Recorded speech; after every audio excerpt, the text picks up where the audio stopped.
Good morning, our friends here across the First Coast. This morning, it's a wet start to the day, and that's just the start of what is going to be a rather wet day. In fact, we could be looking at some strong to potentially severe storms even as we go ahead through this afternoon. But right here this morning, we do have some of those showers kicking through the St. Augustine area, even all the way down there across parts of Clay into a Putnam County, now moving over there towards Flagler County. But pull back the picture, really a lot of energy in a developing low coming in out of the Gulf of Mexico, and that's the big thing. So as we go ahead through today, 68 degrees for the high.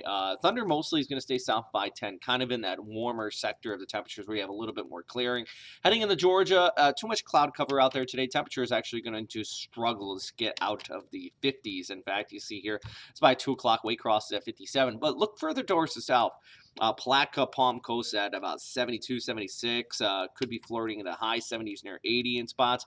That's going to provide more energy. So you have this collision of the cooler temperatures back towards north. You got that warmer air in the south. Going to help create a bit of instability. Could fire up some of those stronger cells as this kicks on by.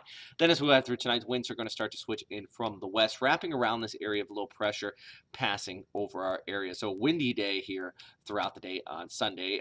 Big thing as well, you do have some upper level support as this positively tilted trough becomes negatively tilted later on tonight. Helps increase some of that extra support aloft. So St. John's and Flagler County, I do think, especially if we're talking about Flagler County, isolated severe storms are possible. Also going to have some pretty heavy rainfall, upwards about a half an inch. Some areas might see upwards of an inch of total precipitation.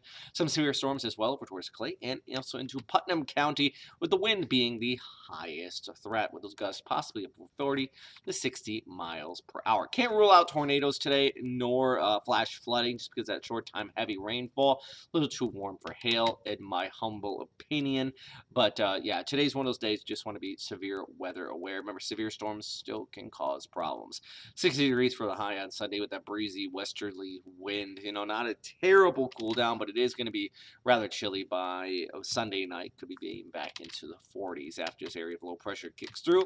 High pressure is going to build in, clearing things out through midweek, although that will allow for some warming temperatures ahead of our next round of rainfall, which probably won't arrive until Friday of next week. All right, that's a quick look at your forecast. Be sure to check out First Coast News, GMJ, and as well this evening at 6 and 11. Hope you have a safe but good and dry day here on the First Coast.